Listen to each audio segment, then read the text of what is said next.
Hello everyone, good morning all of you. आप सभी का स्वागत है आपके अपने यूट्यूब चैनल की कॉन्सेप्ट पर। तो आज का जो टॉपिक है वो हमारा प्रत्यय से है और आइए बिना देर करते हुए चलते हैं हम अपने क्लास की तरफ, अपने टॉपिक्स की तरफ। आज का जो टॉपिक है वो है हमारा करणवाचक कृत्य प्रत्यय। करणवाचक कृत्य प्रत्यय क्या है? तो करणवाचक कृत्य प्रत्यय साफ साफ कहता है कि जिस प्रत्यय की वजह से बने शब्द से क्रिया के कारण का बोध होता हो, और जिस शब्द से क्रिया के कारण का बोध होता है उसे हम कृत्यवाचक प्रत्यय कहते हैं। मतलब क्रिया तो है लेकिन उस क्रिया के कारण का बोध होता हो। जैसे भूलना, भूलना एक क्रिया है, भूलना एक क्रिया है और इससे क्या बोध होता है? तो उसके कारण का बोध होता है। जैसे भूलना क्रिया और भूला ये एक उसे क्रिया के कारण का बोध करा रहा है कि भूलना जो क्रिया है उसका कारण क्या हो जाएगा? भूला। तो ये भूला में प्रत्यय क्या हो जाएगा? तो आ, यहाँ पे क्या है? आ प्रत्यय है, यहाँ भी आ प्रत्यय है, यहाँ भी आ प्रत्यय है। तो जहां पर आ प्रत्यय होगा या न प्रत्यय होगा, आ या न प्रत्यय होगा, उसे हम करणवाचक कृत्य प्रत्यय कहते हैं। साफ क्लियर है कि जिसका प्रत्यय अ या न होगा, आ या न होगा, जिस शब्द का प्रत्यय आ या न होगा उसे हम क्या कहेंगे? तो उसे करणवाचक कृत्य प्रत्यय कहेंगे। बिल्कुल वैसा ही है। दूसरा देखते हैं भाववाचक कृत्य प्रत्यय। ये 4 नंबर पे आ जाता है कृत्य प्रत्यय का।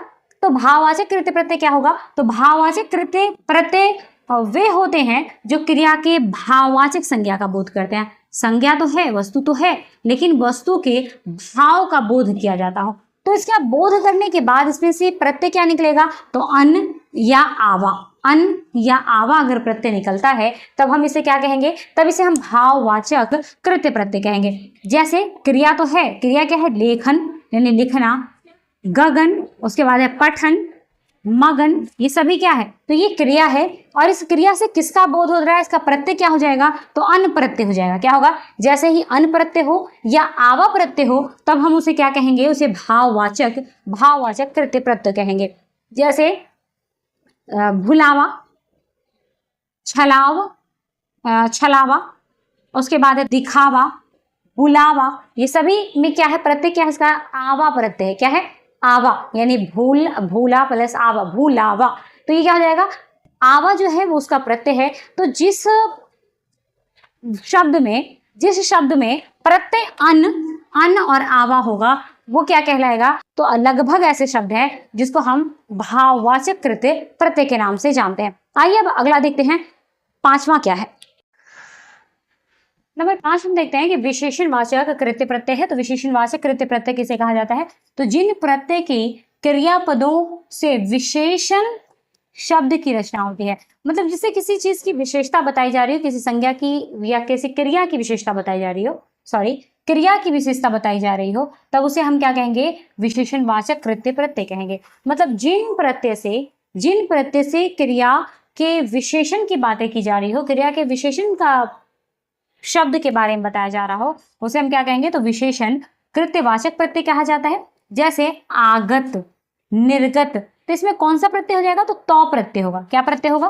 प्रत्यय इसमें तौ होगा। आगत, निर्गत, ये क्या बता रहा है? तो ये विशेषण बताती है क्रिया की। सेम वैसा ही है, थोड़ा सा का अंतर होगा क्रियावाचक कृत्य प्रत्यय में। क्रियावाचक कृत्य प्रत्यय क्या है? तो जिन कृत्य प्रत्ययों के योग से क्रिया मूलक विशेषण, यानी जब 2 या 3 प्रत्यय को जोड़ दिया जाए तो उसका जब योग किया जाता है, 2 प्रत्यय लगभग, उसका योग जब क्या होगा? तो क्रिया मूलक विशेषण होगा, यानी देखने वाली क्रिया का निर्माण होता है। मतलब क्रिया कैसी होगी? देखने वाली होगी। अब यहाँ ना भी ध्यान दें तो यहाँ ध्यान दे लें कि देखने वाली क्रिया का निर्माण होता है, उन्हें क्रियावाचक कृत्य प्रत्यय कहते हैं। मतलब जिन कृत्य प्रत्ययों के योग से देखने वाली क्रिया का निर्माण होता है, जिन कृत्य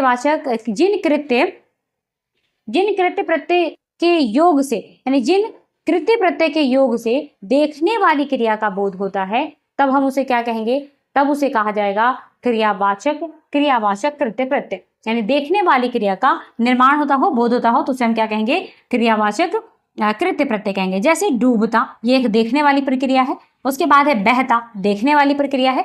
चलता, देखने वाली प्रक्रिया, क्रिया तो है लेकिन इसको देखा जा सकता है। वैसे ही खोया, बोया, धोया, ये सभी क्या है? देखने वाली क्रिया है। तो उसके बाद है दूसरा आकर, जाकर, देख कर, ये सभी देखने वाली प्रक्रिया है। तो इन सभी वैसी प्रक्रिया जो कैसे होगी, यानी वैसी क्रिया क्या होगी, जो देखने वाली क्रिया होगी। मतलब वैसा प्रत्यय जिनके योग से देखा जाता हो, देखने वाली क्रियाएं हो, उसे हम क्या कहेंगे, तो उसे हम क्रियावाचक कृत्य प्रत्यय कहेंगे। यहाँ पे स्पष्ट है, डूबता, बहता, चलता, इसमें ता प्रत्यय होगा। उसके बाद है खोया, बोया, धोया, उसमें या प्रत्यय होगा। उसके बाद है आकर, देख कर, जाकर, इसमें क्या होगा, कर प्रत्यय होगा। तो ये जो आज का टॉपिक हमारा रहा वो कृत्य प्रत्यय का 6 प्रकार खत्म हो चुका है। अब अगली टॉपिक्स हम कल पढ़ेंगे। प्रत्यय जो है वो हमारा कल समाप्त हो जाएगा। आज के लिए केवल इतना ही, फिर मिलेंगे कल के नेक्स्ट क्लास के साथ।